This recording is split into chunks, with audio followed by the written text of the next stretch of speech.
Apa khabar semua? Selamat kembali ke channel ini. Hari tu kita dah cakap pasal isu bekalan beras. Beras tak cukup. Hari ni kita akan cakap pula pasal isu kenaikan harga barang. Barang dah semakin mahal. Walaupun bila saya kata isu harga barang boleh merangkumi semua barang kat Malaysia ni, tetapi saya akan fokus lebih kepada barang makanan. Kenapa kita kena cakap pasal harga barang naik? Sebab semua orang terkesan. Kerana bila harga barang naik, bajet bulanan korang untuk beli barang makanan, barang keperluan semua akan naik. Dan ini akan menyebabkan bajet korang untuk benda-benda lain macam berjalan-jalan, nak tengok wayang, nak pergi berdating, semua akan turun. Walaupun dengan menonton video ni, tak semestinya harga barang turun. Tetapi sekurang-kurangnya korang tahu ke mana duit korang pergi dan kenapa korang tak cukup duit nak pergi tengok konsert ke dating sekarang ni. Dan saya kena cakap juga, setakat saya buat video ni, kerajaan dah pun sekarang bertungkus lumus sedang bertiki-taka untuk menyelesaikan masalah ini. Tiki-taka ialah lawak untuk semua peminat-peminat bola selepas apa yang dikatakan oleh Perdana Menteri semalam. Sebelum korang marah saya sebab mempermainkan perkataan tu, tahulah yang 90% daripada korang semua tak tahu pun perkataan tu ada sebelum Perdana Menteri cakap benda tu. Okey, ada banyak sebab kenapa harga barang naik. Dan situasi ni tak sama untuk semua barang. Jadi, secara amnya, saya akan bercakap tentang 4 sebab utama kenapa harga barang naik di negara kita. Yang pertama ialah jumlah permintaan dan rangkaian bekalan. Kita tak bercakap pasal isu harga barang kalau kita tak cakap pasal permintaan dan bekalan. Sebab dalam ekonomi, perkara yang menentukan naik turun harga barang ialah undang-undang permintaan dan bekalan. Dan benda ni ada 2 komponen. Jadi sebelum korang tutup video ni dulu sebab korang dah rasa macam benda ni semakin tak faham. Tetapi sebenarnya benda ni memang sangat simple. Kita tengok dulu 2 komponen tu. Yang pertama, permintaan. Apakah itu permintaan? Bila permintaan naik, jadi harga barang tu akan naik. Contohnya, cubalah kalau tiba-tiba besok semua orang kat Malaysia ni dapat 10 juta. Dan tak tahu kenapa semua orang kat Malaysia ni nak beli kelisa. Maka harga kereta kelisa tu akan naik.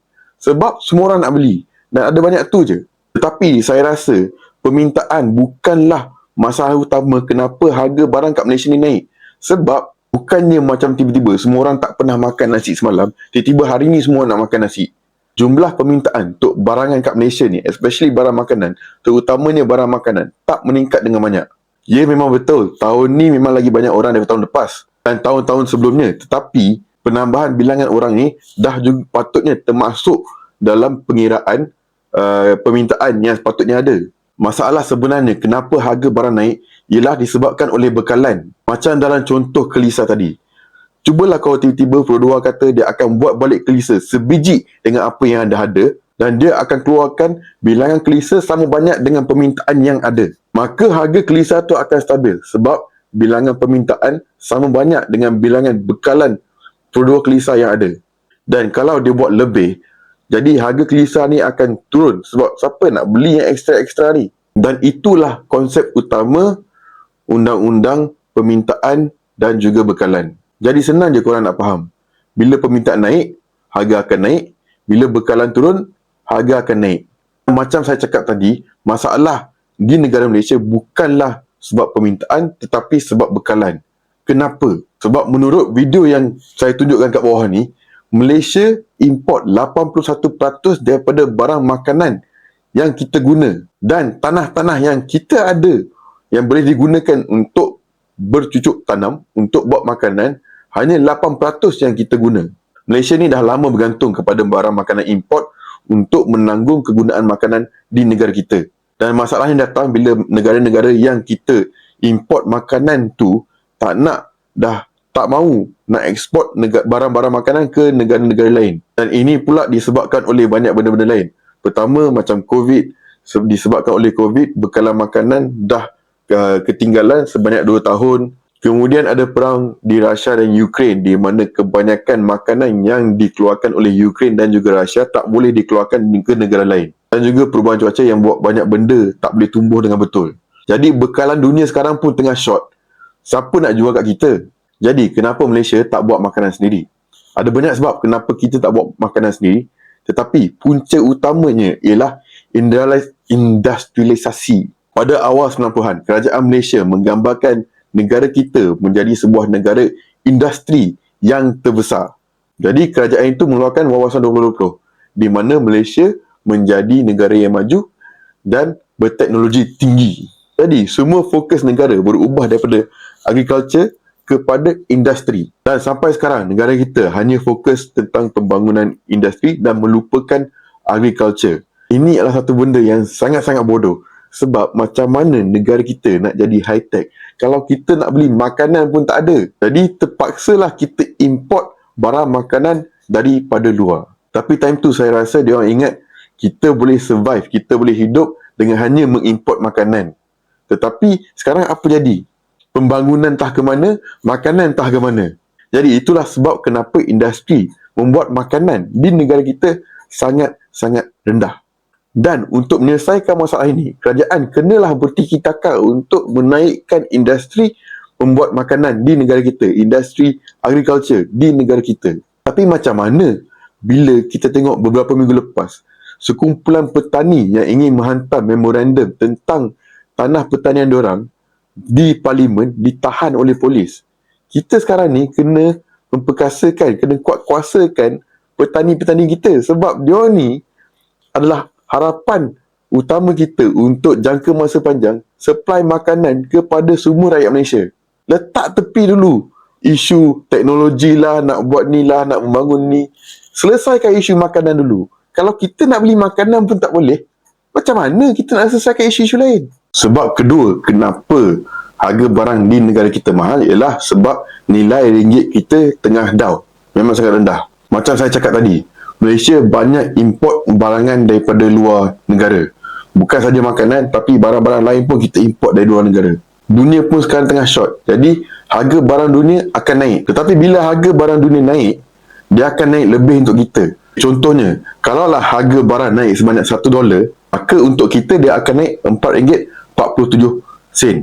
Ataupun apatah dia punya pertukaran hari ini. Dan kalau nilai ringgit terus jatuh, dia akan juga efek harga barang yang kita import. Contohnya, kalaulah minggu depan RM1 berbanding US dollar jatuh sebanyak 10 sen. Jadi minggu ni kita beli barang $1, dia harga dia RM4.47. Dan minggu depan kita beli barang harga $1 dan untuk kita kena bayar RM4.57. Tetapi ada satu lagi unsur ataupun satu lagi bahagian yang korang kena tahu. Saya tak tahulah kalau orang-orang OctaFX pernah terangkan kepada korang ke tak. Tetapi nilai sebenar mata wang naik dan turun ialah perdagangan, import dan ekspor. Secara ringkasnya, lagi banyak negara tu ekspor, lagi tinggi nilai mata wang dia. Dan lagi banyak negara tu import, lagi rendah nilai mata wangnya. Dan macam saya cakap tadi, negara kita banyak import.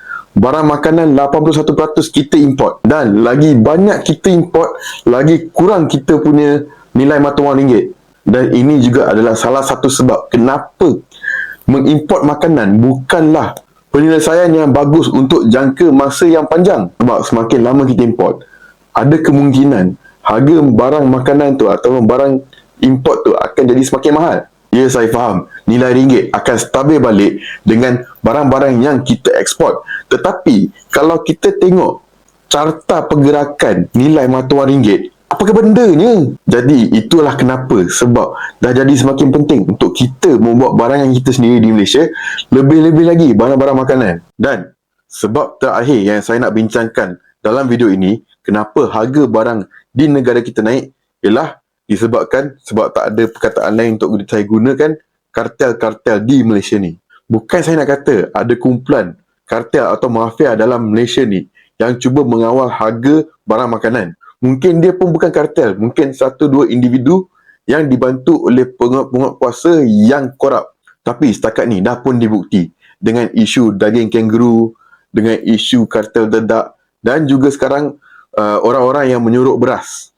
Yang ada sebahagian orang, segelintir orang di negara kita mendapat keuntungan yang besar dengan mengawal ataupun menyuruk bekalan di negara kita ni.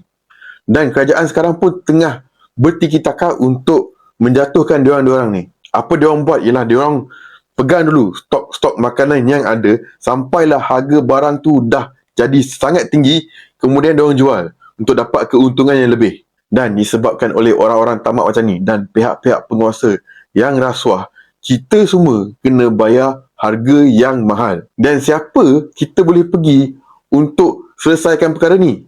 Sebab kita kena bergantung kepada pihak penguasa untuk cek ada kartel ke tak. Dan kalau kebanyakan pihak penguasa kita pun berasuah dengan orang-orang ni, siapa nak tolong kita?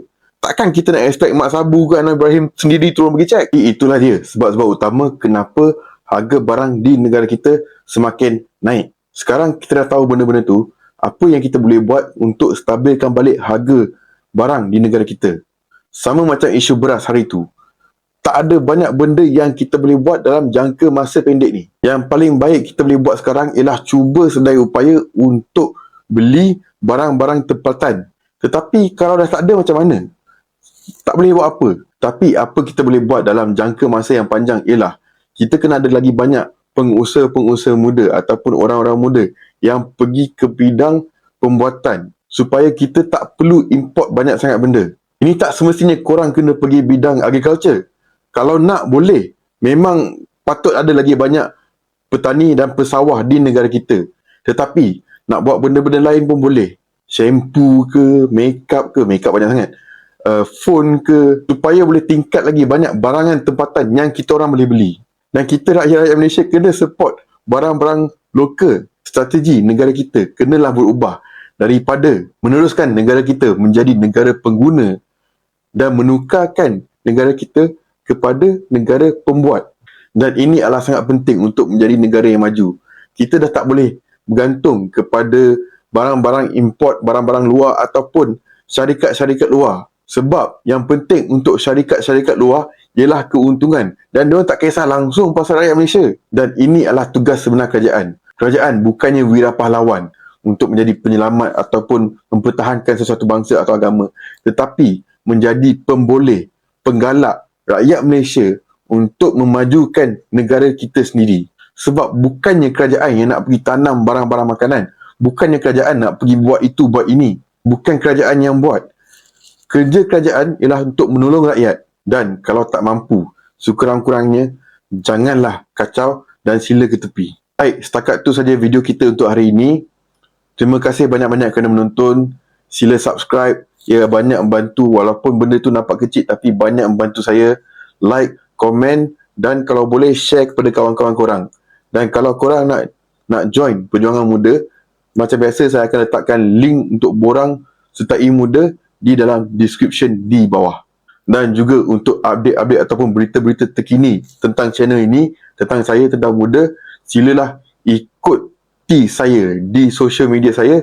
Dekat TikTok ada, dekat X ada, dekat Instagram ada, Facebook pun ada. Saya akan letakkan link kepada semua di bawah. Sekian, terima kasih.